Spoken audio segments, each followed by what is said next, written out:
الحمد لله كثيرا وسبحان الله بكرة وأصيلا. الحمد لله نحمده ونستعينه ونستغفره ونعوذ بالله من شرور أنفسنا ومن سيئات أعمالنا.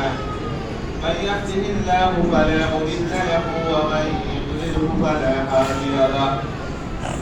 واشهد ان لا اله الا الله وحده لا شريك له واشهد ان محمدا عبده ورسوله.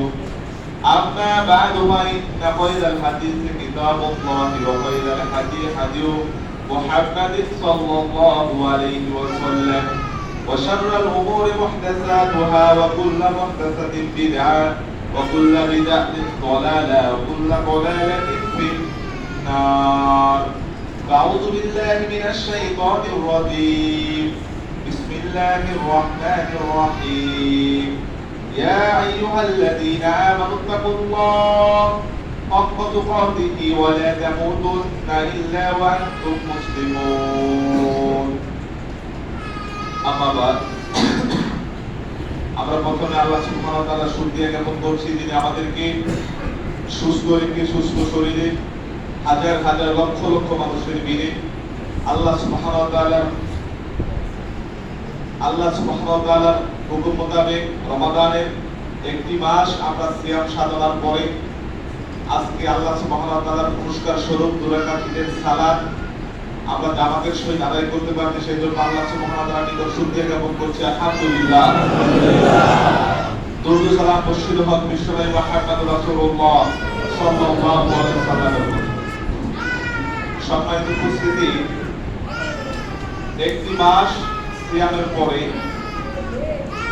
পরে আজকে আমরা আমাদের যে আনন্দের দিন সেটা হচ্ছে ঈদুল ফিতরের দিন। ঈদ শব্দের অর্থই হচ্ছে আনন্দ, যেটা বারে বারে ফিরে আসে।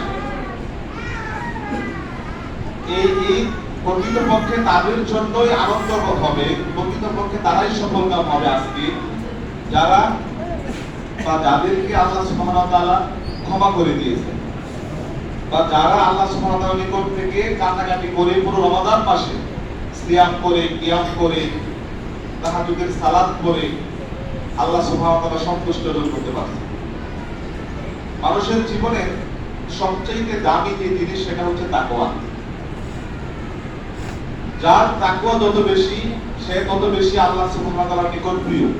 এই যে আমরা একটি মাস সিয়াম পালন করলাম, তারাবির সালাত করলাম, এটার একটাই উদ্দেশ্য আল্লাহ সুবহানাহু ওয়া তাআলা সন্তুষ্ট, তাই না? আল্লাহ সুবহানাহু ওয়া তাআলা এই রমাদান মাসকে দিয়েছেন দুইটা উদ্দেশ্য সামনে। প্রথম উদ্দেশ্য হচ্ছে লাআল্লাকুম তাত্তাকুন। আমি পুরো আয়াতটা বললাম না, সবাই কম দেব। প্রথম উদ্দেশ্য হচ্ছে লাআল্লাকুম তাত্তাকুন, সেটা হচ্ছে আল্লাহ সুবহানাহু ওয়া তাআলার তাকওয়া অবলম্বন করা, মুত্তাকি হওয়া। আল্লাহ সুবহানাহু ওয়া তাআলা আমাদেরকে রমাদান মাস দিয়েছেন মুত্তাকি হওয়ার জন্য। তাহলে প্রথম শর্তই হচ্ছে মুত্তাকি, মানে মুত্তাকি হতে হবে। রমাদান মাস পাওয়ার পরে কেউ যদি মুত্তাকি হতে না পারে, তাহলে রাসূল সাল্লাল্লাহু আলাইহি ওয়াসাল্লাম বলেছেন রগিমান ফুরজরি, ওই ব্যক্তির নাক ধুলায় দূষিত হোক। কোন ব্যক্তি? দাখালা আলাইহি রমাদান সুম্মান সালাকা ক্বাবলা ইয়া মুফাররান, যেই ব্যক্তি রমাদান মাস পেল কিন্তু তার গুনাহগুলোকে ক্ষমা করাতে পারলো না, মানে সে মুত্তাকি হতে পারলো না, তাহলে সে ধ্বংস হয়ে যায়।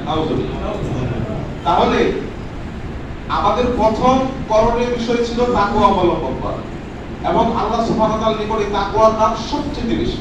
ইন্না আকরামাকুম ইনদাল্লাহি আতকাকুম। আল্লাহ সুবহানাহু ওয়া তাআলা বলেন যে আমার নিকট সবচেয়ে বেশি দামি জিনিস হচ্ছে তাকওয়া। ওয়া ইয়াত্তাকিল্লাহ ইয়াজআল লাহু মাখরাজা ওয়া ইয়ারযুকহু মিন হাইসু লা ইয়াহতাসিব।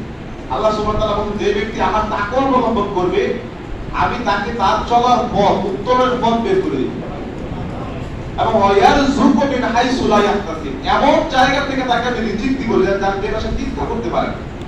সুতরাং এই তাকওয়ার দাম সবচেয়ে বেশি। আল্লাহ সুবহানাহু ওয়া তাআলা শয়তানকে শৃঙ্খলাবদ্ধ করে রহমতের দরজা খুলে দিয়ে, মাগফিরাতের দরজা খুলে দিয়ে আমাদেরকে তাকওয়ার ট্রেনিং দিয়েছেন একটি মাস।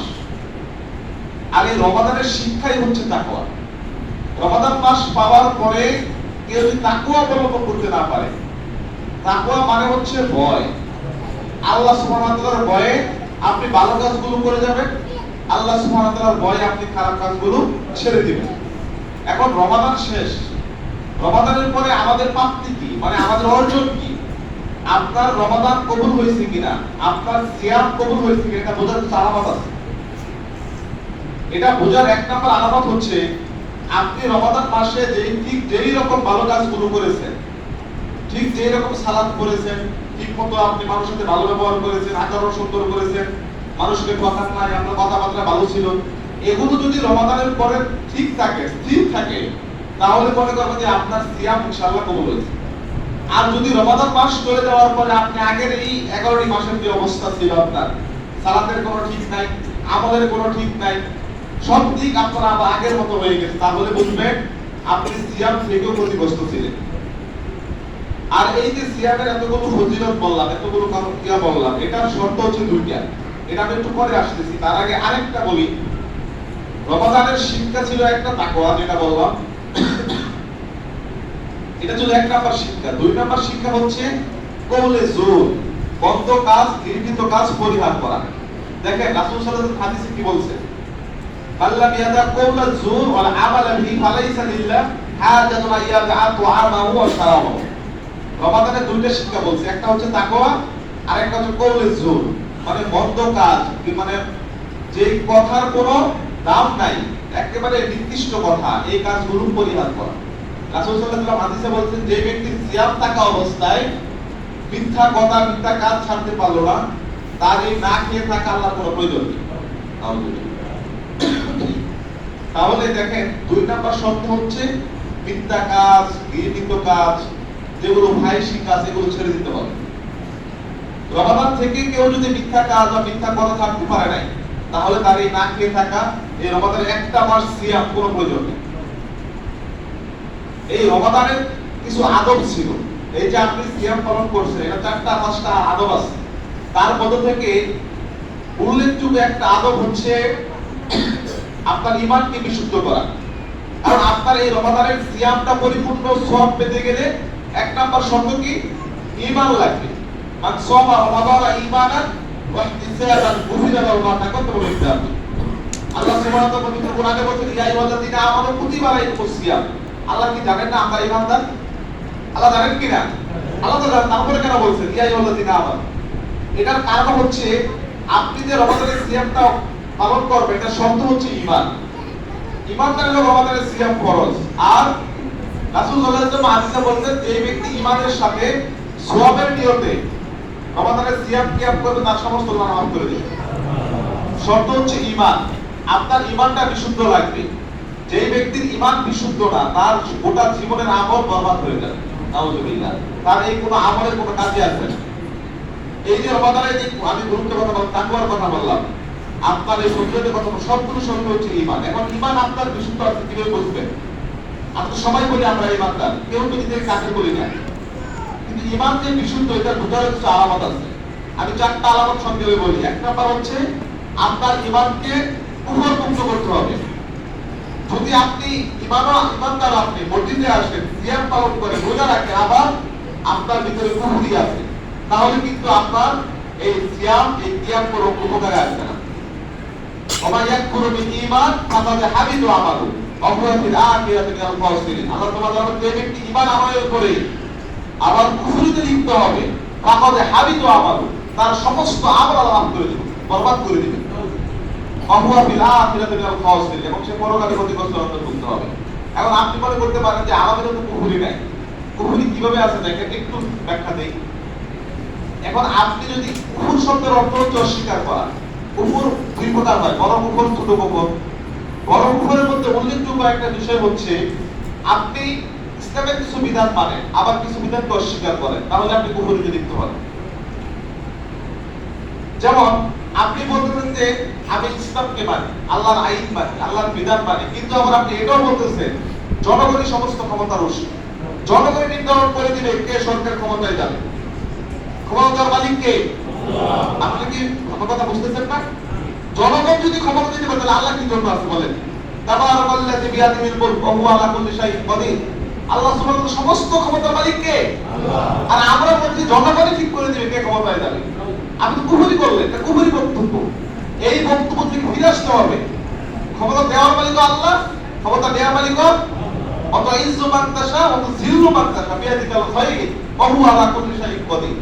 আল্লাহ সম্মান দিবেন, আল্লাহ সম্মান ছিনিয়ে নেবেন, এটা কারো হাতে নেই। তাহলে কেউ যদি এটা বিশ্বাস করে, জেনে না বুঝে যেটাই হোক, যে জনগণই সমস্ত ঠিক করে দিবে, তাহলে কিন্তু সে কুফরি করলো। সে কি নামাজ পড়ে না? নামাজ পড়ে তো মানুষ ইফতার করায়। ইফতারের কি পদ্ধতি দেখছেন তাই বছর অথচ দেখেন সবাই বিশ্বাস করে জনগণের সমস্ত ক্ষমতার উৎস। এই কুফরি বক্তব্য থেকে ফিরে আসতে হবে। অনেকে ইসলামকে ভালো লাগে, পর্দা ভালো লাগে না। এই যুগে এসে মেয়েরা পর্দা করবে পছন্দ হয় না অনেকের, এটা কুফরিতে লিপ্ত। কেউ যদি দাড়িকে অপছন্দ করে, কেউ যদি ইসলামের ছোট কোনো বিধানকে অস্বীকার করে, কেউ যদি মনে করে যে এই সময় এসে এলাকাতে হত্যা করার প্রয়োজন নাই, ভোটে হত্যা করার দরকার নাই, এটা বাতিল করে দেন, এটা অপছন্দ করে, কেউ যদি রমজানকে অপছন্দ করে, সে কুফরিতে লিপ্ত হয়ে গেছে, তার ঈমান চলে গেছে। এই এক নম্বর শর্ত হচ্ছে ঈমানকে বিশুদ্ধ করা, কুফরি থেকে নিজের ঈমানকে বাঁচাতে হবে। দুই নম্বরে আসে, দুই নম্বর হচ্ছে নিজের ঈমানকে শিরক থেকে বাঁচাতে হবে। শিরকের পৃথিবীতে সবচেয়ে বড় অপরাধ। আজকে আমাদের এই বাংলাদেশ কিন্তু শিরকের জন্য একটা উর্বর ভূমি। এইখানে শিরকের কোনো অপরাধ হয় না। যদি শিরক এই দেশে অপরাধী হতো, তাহলে এত বাজার এত খানকা এই বাংলাদেশে থাকতো না। আপনি দেখেন হাজার হাজার বাজার এই বাংলাদেশে, সেখানে কি হচ্ছে? আল্লাহকে বাদ দিয়ে গায়রুল্লাহর ইবাদত করা হচ্ছে। যেখানে আল্লাহকে বাদ দিয়ে মানুষের ইবাদত করা হয়, কবরের ইবাদত করা হয়, সেটা হচ্ছে শিরক। আর এই শিরকের ব্যাপারে আল্লাহ সুবহানাহু ওয়া তাআলা আমাদের রাসূল সাল্লাল্লাহু আলাইহি ওয়াসাল্লামকে হুঁশিয়ারি দিয়েছেন। ওয়ালাকাদ উহিয়া ইলাইকা ওয়া ইলা আল্লাযীনা মিন ক্বাবলিকা লা ইন আশরাকতা লা ইয়াহবাতুন্না আমালুকা ওয়া লা তাকুনান্না মিনাল খাসিরিন।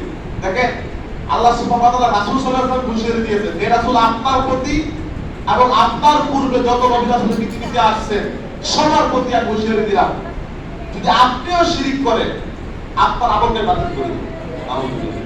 রাসূল সাল্লাল্লাহু আলাইহি ওয়াসাল্লামের আমল এত বেশি নবুয়তের পর থেকে আজ পর্যন্ত বা কিয়ামত পর্যন্ত যত মানুষ যত ইবাদত করবে সবার যা সওয়াব আল্লাহ রাসূলের একান্ত সওয়াব, সুবহানাল্লাহ, সেই সওয়াব আল্লাহ আমাদেরকে বাতিল করে দিবেন। কি জন্য? যে শিরক থাকে। সুতরাং শিরক থেকে নিজেকে বাঁচাতে হবে, নিজের পরিবারকে বাঁচাতে হবে, নিজের সমাজ, নিজের দেশকে বাঁচাতে হবে।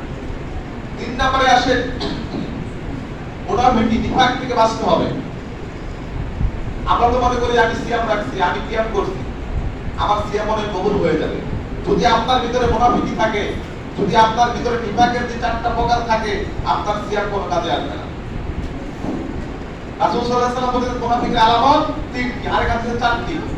এটা হাদাসা কাযাবা। প্রথম মুনাফিকের আলামত হচ্ছে যখন সে কথা বলে মিথ্যা বলে। এখন দেখেন আমাকে মিথ্যা বলি না, মিথ্যা বলে না, কে মানুষ বুঝে বলা যাবে? কিন্তু আমরা তো ইমানদার, আমরা তো সিয়াম পালন করি, আমরা তো যাকাত আদায় করি, আমরা তো হজ আল হাজ, কিন্তু মিথ্যা তো ছাড়তে পারি না। রাসূল সাল্লাল্লাহু আলাইহি ওয়াসাল্লাম হাদিসে বলেছেন মাল্লা বিয়াদা কওলা যুর, মিথ্যা কিন্তু কওলা যুর। মিথ্যা হচ্ছে একটা মিথ্যা মানে কওলে যুর, এই কওলে যুরটা আমরা ছাড়তে পারি না। সিয়াম থাকা সহজ, যাকাত দেওয়া সহজ, কিন্তু মিথ্যা থেকে বাঁচা সহজ না, এটা অনেক কঠিন। কিন্তু ইমানদার যারা তাকওয়াবান, যারা রমাদানে প্রকৃতপক্ষে আল্লাহর সন্তুষ্টি অর্জন করতে পারছে, তারা মিথ্যা ছাড়তে হবে। যদি কেউ মিথ্যা কথা বলে আবার বলে যে আমি ইমানদার, দুইটার একটা হবে। মুনাফিক কখনো ইমানদার হতে পারে না। সুতরাং মিথ্যা কথা, মিথ্যা কাজ থেকে আমাকে বাঁচতে হবে। এটা জীবন মরণ দিয়ে চেষ্টা করতে হবে। আর রমাদানের শিক্ষাই হচ্ছে আপনাকে মুনাফিক জানে। দুই নাম্বার হচ্ছে আমাদের খেয়ালত করা। আমাদের খেয়ালত এটা বাংলাদেশের একটা ট্রেডিশন, মানে একটা কালচার হয়ে গেছে। আমানত রেখে আপনি খেয়ালত করবেন না, এরকম মানুষ খুঁজে পাওয়া খুবই কঠিন। আপনি মসজিদের ক্যাশিয়ার আমানত রাখতে পারে না, স্কুলের ক্যাশিয়ার আমানত রাখতে পারে না, এমনকি 10 টাকা দিলে আপনাকে আপনি 5 টাকা দিয়ে দেবেন, বা 10 টাকা আমার বাংলাদেশে নাই। রাসূল সাল্লাল্লাহু আলাইহি ওয়াসাল্লাম এবং আল্লাহ সুবহানাহু ওয়া তাআলা আমাদেরকে ওয়াদা করেছেন, যদি আমরা দুইটা জিনিস করতে পারি, ওয়াদাল্লাহুল্লাযিনা আমানু মিনকুম ওয়া আমিলুস সলিহাত, আমার ঈমান আনতে পারি এবং আমলে সলে করতে পারি। এই আমলে সলের ভিতর হচ্ছে আমানতদারিতা, ন্যায়পরায়ণতা।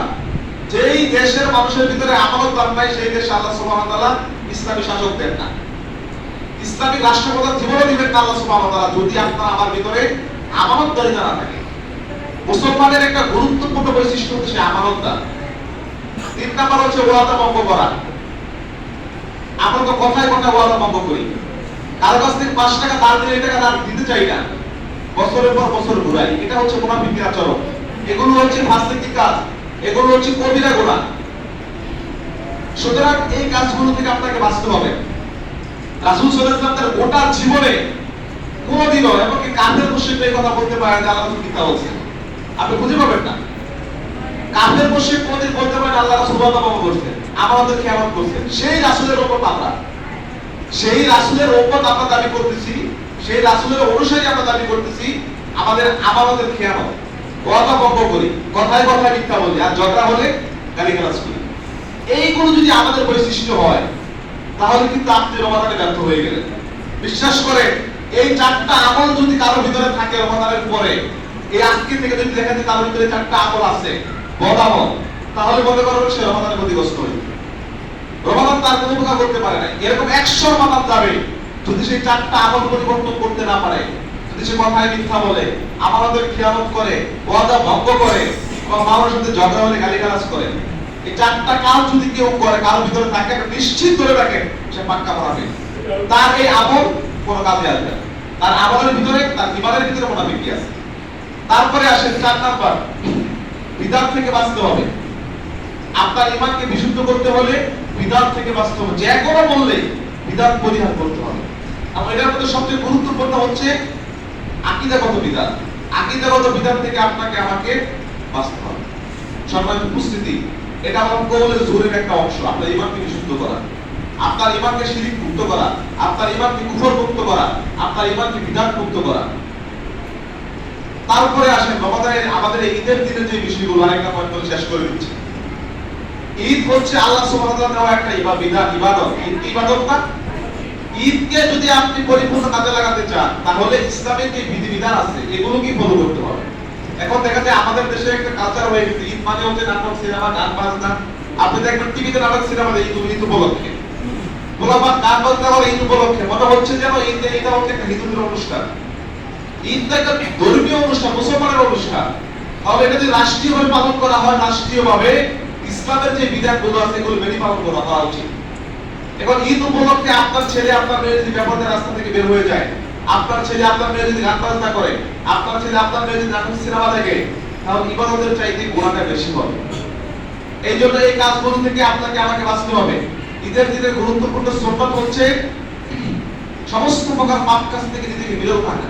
এমনিতেই এটা পবিত্র দিন, আর এই ঈদের দিনে আল্লাহ সুবহানাহু ওয়া তাআলা একটা উদ্দেশ্য হচ্ছে যারা সারা মাস সিয়াম পালন করছে, সারা মাস যারা কিয়াম করছে তাদেরকে পুরস্কার দিচ্ছেন।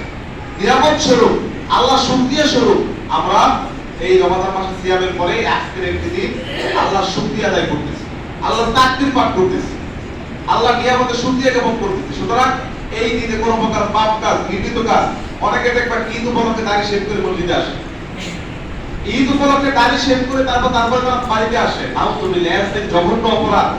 24 ঘন্টা আপনার আমলনামায় কবিরা গুনাহ লেখা হচ্ছে। আপনি দাড়ি চাষা, এটা হচ্ছে কবিরা গুনাহ।